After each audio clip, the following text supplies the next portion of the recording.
আমরা যে জায়গা থেকে আজকে আলোচনাটার এনেছি যে এই যে শহীদের স্বপ্ন, এই যে আমাদের জনগণের যে আকাঙ্ক্ষা, নতুন একটা রাজনৈতিক বন্দোবস্ত তৈরি হবে, বাংলাদেশ একটা গণতান্ত্রিক যাত্রায় হাঁটবে, সেইখানে আমরা কিভাবে এই গণতান্ত্রিক উত্তরণটা সম্পন্ন করতে পারি।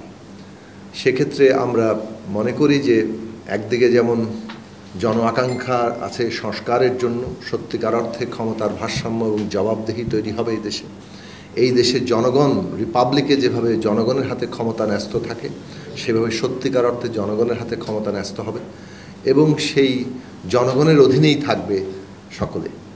সেই জায়গাটা রাষ্ট্র কাঠামোগতভাবে তৈরি করা কিভাবে যাবে, সেইটার উপরে আমরা অধিকতর জোর দিয়েছি এবং সেই ক্ষেত্রে সংস্কার একটা গুরুত্বপূর্ণ এজেন্ডা।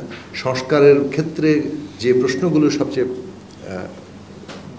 গুরুত্বপূর্ণ হয়ে আসবে এই লক্ষ্যটা অর্জন করার জন্য, অর্থাৎ সংস্কারের সেই সব প্রশ্নগুলোকে আমরা সর্বোচ্চ অর্জন করতে চাইব, যাতে করে সত্যিকার অর্থে জনগণের একটা দেশ তৈরি হয়, জনগণের কাছেই সমস্ত ক্ষমতার কেন্দ্রটা থাকে এবং জনপ্রতিনিধিরা, রাষ্ট্র সরকার যারা চালাবেন তারা জনগণের কাছেই জবাবদিহি করতে বাধ্য হন।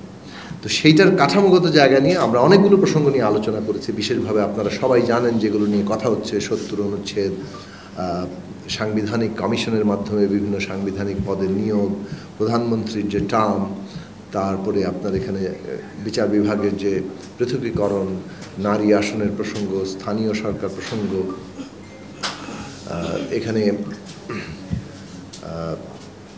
দ্বিকক্ষ বিশিষ্ট পার্লামেন্টের প্রশ্ন, ক্ষমতার ভারসাম্য, আনুপাতিক প্রতিনিধিত্ব, এই সমস্ত জায়গাগুলো নিয়ে আমরা আলাপ আলোচনা করেছি এবং আমাদের লক্ষ্য হচ্ছে যে আমরা এই যে ন্যূনতম একটা ঐক্যমত্যে আমরা কতদূর আসতে পারি সেটা আমরা আলাপ আলোচনার মধ্যে দিয়ে চালাবো। একই সাথে রাজপথেও আমাদের যার যার অবস্থান থেকে তো নিশ্চয়ই সংগ্রাম চলবে, সেই সংগ্রাম আবার ঐক্যবদ্ধ রূপ নিতে পারে। তো সেই জায়গা থেকে আমরা আমাদের আলাপ আলোচনা অনেক দূর এগিয়েছি। আমরা মনে করি যে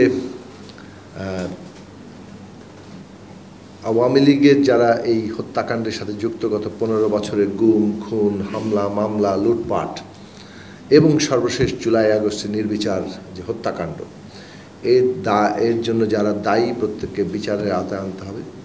তাদের দৃশ্যমান বিচার আমরা দেখতে চাই। আমরা আওয়ামী লীগের দল হিসেবে দায়, তাকেও বিচারের আওতায় আনাটাকে দেখতে চাই। আমরা চাই যে সংস্কারের একটা ন্যূনতম ঐক্যমত্য দ্রুত তৈরি হোক এবং সেই ঐক্যমত্যের মধ্যে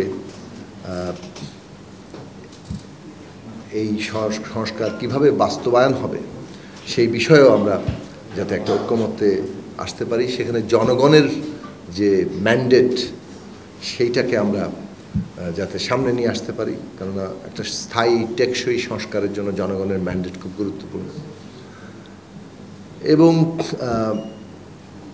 নির্বাচনের যে সময়সীমা সরকার ইতিমধ্যে ঘোষণা করেছে, তার মধ্যে সংস্কার কাজটাকে সিগনিফিকেন্টলি যাতে আমরা এগিয়ে নিয়ে যেতে পারি, এইসব প্রশ্নগুলো নিয়ে আলোচনা হয়েছে। আমরা আলোচনা করার চেষ্টা করেছি যে কিভাবে আমরা এই উত্তরণ পর্বে আমরা ফ্যাসিবাদ বিরোধী যে ঐক্য তৈরি হয়েছিল, সেই ঐক্যকে যথাসম্ভব রক্ষা করে আমরা একটা